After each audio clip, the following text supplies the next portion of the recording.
You may have seen the video when we built this bike a while ago. If not, I can tell you now that this bike has done just over 14,000 kilometres. Everything on it is how we built it, including the chain, the transmission. The chain therefore has done 14,000 kilometres. You have a close-up of the chain and you can see that it's lost its brand new sparkle, but nevertheless it's still in really nice condition, and so are the rear cassette sprockets and the front chain rings, all in really good condition still after 14,000 kilometres. So why is this drivetrain in such good condition after all that distance? It's because the chain has been lubricated with paraffin wax. So why is properly waxing your chain so good for your whole drivetrain? It's because the number one enemy of your drivetrain is dirt. If you use a lubricant that's tacky on your chain, the dirt is going to be attracted to that lubricant, going to combine with it and turn it into a grinding paste. And then it's going to grind away at your chain links individually all the way around, on your chain rings and on your rear sprockets. And it's going to wear them a lot quicker than with a clean drivetrain. Now there is a time to use a tacky lube on your chain or a wet lube. Hence on the bottle it might say wet lube. And that's for very wet conditions if you're riding a lot in the rain. So as you know, the chains will go rusty if you don't lubricate them, if you let them go dry. A wet lube smothers the chain so much that it doesn't allow the oxygen or the water to corrode the chain. However, of course, being a wet lube and tacky, it's still going to attract the dirt. So you've got the problem is it's going to turn into a grinding paste. So what you do is when you finish that one ride, you clean your chain, cassette and front chain rings and your jockey wheels at the back so that you get all the dirt off. Otherwise, it's going to ruin your drivetrain the next ride. So you also need to reapply a wet lube if you're going to ride in the wet again. That's the only disadvantage with wet lubes. It attracts dirt a lot and you need to clean the drivetrain all the time, every ride. Now for most ordinary riding, maybe a little bit of rain, you can use a dry lube. That way it attracts hardly any dirt. In fact, if you use a dry paraffin wax lubricant, it'll attract virtually no dirt whatsoever, and that is what you want. Now I know what a lot of you are going to say, oh, it's too much fuss to wax a chain with all the cleaning and re-waxing all the time. Well, in this video, hopefully we're going to convince you to go to wax good and proper this time. I'll just give you a close-up of this bike. I haven't cleaned it for a while. It's as it is, and yet it still remains really, really clean. You can even see the dirt on the frame. Anyway, I'll show you. So you can see there's a thin layer of smudged wax on the teeth of the chain rings, but no dirt. Same with the chain, but more importantly, the wax is inside the links and doing its super lubing job because there's no dirt present there. Front derailleur, just a few specks of wax there. Cassette sprockets, again, just that thin layer of wax. Rear derailleur, you can see dirt on the body and the cage of the derailleur, but there's none on the jockey wheels, just that thin layer of clean wax. And a few specks of wax on the rim which is flaked off while riding. Now if this was an oiled chain or wet lubed, there'd be so much dirt all over the drivetrain. So see how clean that drivetrain is? There's no dirt on it, it's just a thin layer of wax, little bits of wax here and there. That's all it is. Everything is nice and clean. You get a little bit of flaky wax on the frame every now and again, but it's nothing. And one of the big benefits a lot of people like, doesn't matter about the low friction, it's this. There's my hand, clean. There, nothing. That's why a lot of people wax, just because it's absolutely clean all the time. Since you're watching this video and thinking about waxing, if you're not already waxing already, one of the tools you're going to need is one of these. It's a tool for measuring your chain wear, or chain stretch as they call it. It's not really stretch, it's wear. And it's got a 0.5% amount on there as well as 0.75. Ignore the 0.75, we want to measure at 0.5. So you put it on, and if chain checker sits on top, like it does there, then that means your chain is still okay to ride. Now we say 0.5% because that way it's not wearing on your cassette or your chain ring hardly at all. Once it gets to 0.75, then your chain is long enough to start wearing on your chain rings and your rear sprockets there. So don't let it get to 0.75. If it does get to that way, well, so be it, but try and aim for 0.5. When it gets to 0.5, replace your chain. So once you get to around about 10,000 Ks on your chain, pop the chain checker on, just see if it's at 0.5% yet. If not, of course, you keep riding until it does. There you go, 14,000 Ks and still going, and yours can too. So time to get rid of all your previous lubricants and let's wax your chain properly. Remove your chain. I recommend the Connex links as they last for the life of your chain. If you're going to wax a chain which was using a different lubricant, like this oily chain, or a brand new chain, you'll need to give it a complete clean before waxing it. This video, the Ultimate Bicycle Chain Clean, shows you how to do just that. You only need to do this once for your chain to prep it ready for waxing, or to clean your already waxed chain in preparation for a re-wax. On a clean rag, use some wax and grease remover, white spirits, or some solvent that dissolves paraffin wax, and give the chain a few wipes. This will clean the outside without affecting the cleaner wax inside your chain. Or you can pour hot water over your chain in a sieve, all ready to go in your hot wax pot. Now if you're doing multiple chains, 3 or 4, maybe you're doing a few for a few mates of yours, a few riders, or you're just rotating a few chains, 3 or 4 chains yourself, you want a large cooker like this, a slow cooker, put them in and you can do quite a few at one time. If you don't want to use a big unit like this, you just want to do one chain just for yourself, say, every now and again, then use one like this. Little unit for one chain. I'll show you how to make it. Really cheap and easy. The heating pot I got off eBay. It's just used for beauty waxing, like waxing your legs and things like that. And you can buy them really, really cheap anywhere. Got a lid. A hot pot inside, got a handle. It's got a little thermostat control. And at maximum, even at maximum, it won't damage the wax, so it's just perfect. The stand for putting the wax pot on and hanging your chain. I'll show you how to make the stand. And this little hangy piece, I'll show you how to make that. This bit here. We go down the kitchen aisle in your local supermarket. Chopping boards. So in the garden section, fertiliser, plants, and here's garden stakes. And in the garden stakes we've got these little things. And they're only $5. You don't need a big chopping board, just so that the pot sits comfortably on. I think a medium size is what you'd call it. At the back of the pot, clear of the electrical cord and about halfway across the board, just put a mark, drill a pilot hole. This is just an offcut of a piece of metal tubing. We're going to fit that in the hole. We'll have to drill the hole just a little bit bigger. Not too loose and not too tight, so just tap it in with a small hammer.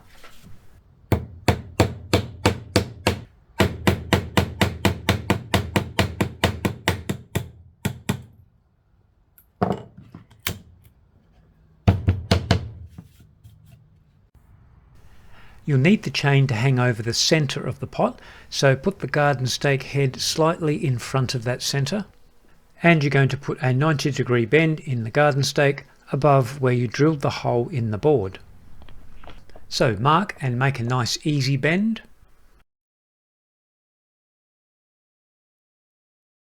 And the height of the stake should be about 44 centimetres.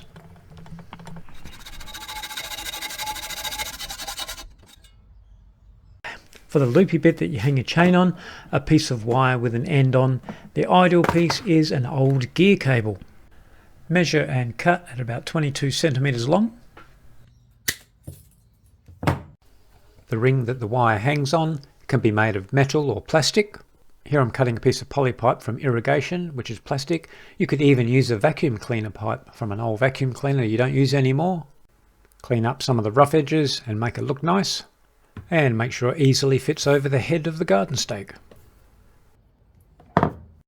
Drill a hole halfway across the width of the ring and make sure that the wire can fit through easily. Go approximately a third away around the circumference of that ring and drill another hole halfway across its width. Now from that second hole you just drilled, go along another centimetre along the circumference of the ring and drill another hole halfway across. Sorry about the camera going out of focus. So now you have 3 holes spaced apart on the ring like this. And now between the 2 holes that are about a centimetre apart, drill a few more holes. Then at the furthest hole, drill it larger, about 3 times the size as the other holes.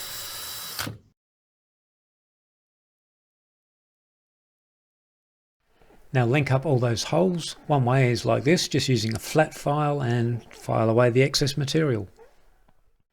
And you should end up with something like this, a bit like an elongated keyhole. Now thread that short piece of gear cable backwards through hole number 1, like that.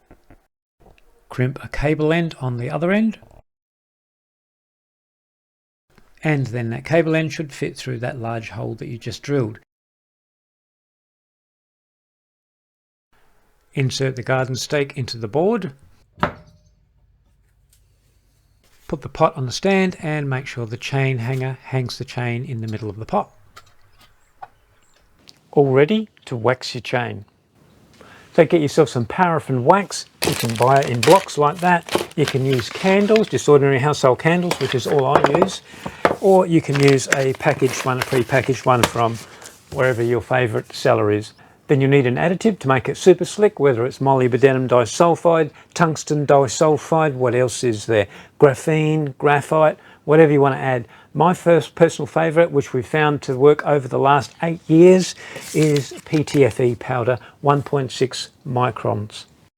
Alright, let's get waxing. Put your paraffin wax inside the pot. If you're using candles, just crack them in half, thirds or quarters, whatever you need to do to fit them in the pot. Turn the thermostat on high, put the lid on and wait for the wax to melt.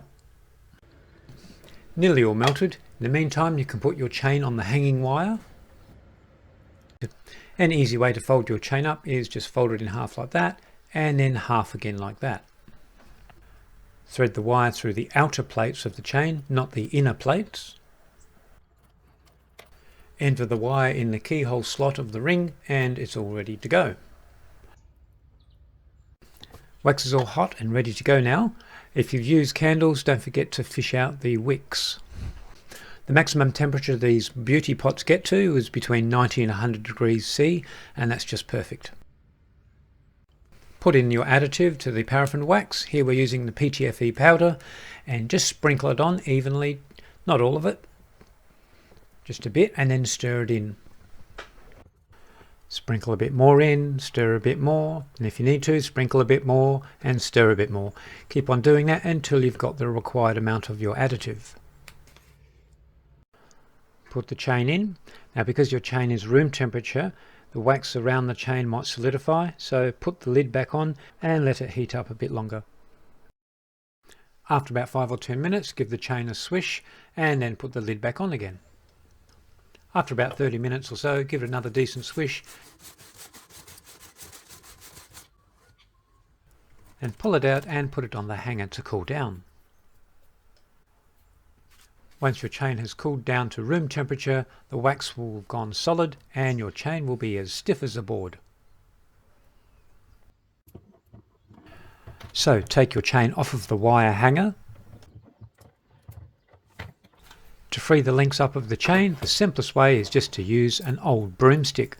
Anything cylindrical will work. Another way is to wear a pair of gloves and drag the chain over your thumb. Turn the chain around the other way, do the same thing, and this should free up the chain nicely. And don't forget to free up the ends of the chain. And that's it. Put your chain on your bike and off your ride. Then at about the 300 kilometre mark, you take your chain off your bike, hang it up, put it in the wax, and exactly the same process, and put on your bike again. So every 300 kilometres or so, then you re-wax your chain. Once that wax starts to go dark, after around 4, 5, maybe 6,000 kilometres, then you can dispose of it and start again. Clean the pot with a rag while it's hot, or rinse it with hot water, and you're ready to start your new fresh batch.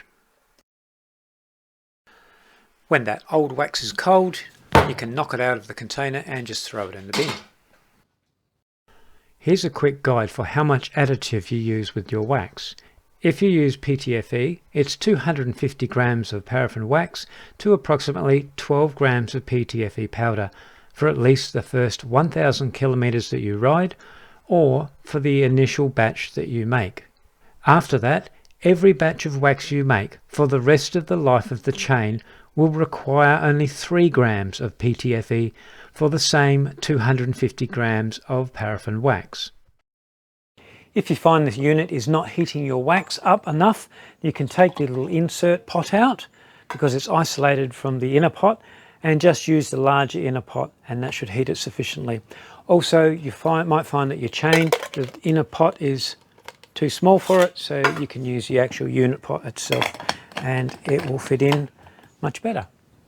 If you ride in predominantly wet conditions, you can help prevent your chain rusting by making your dry wax a wet wax. To do this, simply add paraffin oil to your batch at a ratio of about 1:1. So for your 250 gram wax batch, you add 250 milliliters of the paraffin oil. And now you've got a wet wax lube. One of the advantages of using the smaller pot rather than the larger one is that when the wax does become discoloured with impurities, you just change it, put a new lot in and start fresh. When it's a big pot, you're wasting a lot more wax and PTFE additive, aren't you? So in that respect, it's certainly a good way of keeping your chain in a clean lubricant at all time. The way I made this waxing stand is just a suggestion. You might not be able to source the exact materials used in this video, or you may come up with a design all of your own. Here's a stand that didn't require any work. It's a phone holder, cheap, and it clamps onto any desk or bench with a protruding edge. If you come up with a great idea, you can share it with everybody. Let us know in the comments. One last helpful bit of advice is wax build-up between the smallest and the second smallest sprocket on the rear cassette. The wax builds up on the spacer between those two sprockets and can cause your chain to skip when you put on the power. So periodically inspect and scrape off any wax build-up on that spacer. So happy waxing, knowing you're going to reap all the benefits of a super low friction drivetrain and save yourself some money with your own little wax unit as well. Hi-ho, off to work we go.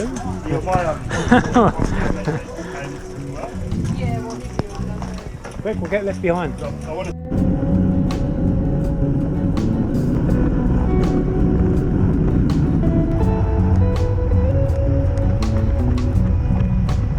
at this. Yeah. That's why we wax. That's why we wax. Just don't fall off and hurt that finger again. He had a stack last week. Have you done that one before? Yeah. Nah, that was 2 weeks ago. Not that one. Is that a foldable frame? It Must be a foldable frame, yeah. That's crazy. BSO, I reckon we should fold it up and jump on the Single table speed. and see what it would be one like. of those brakes. Yeah, that's not the right break. Sunday. Well, I'll Yeah, bring out tomorrow. And they used to get in the way of it. This one's saying, imagine if you're like, Gary, Yeah. your knees would hit the thing.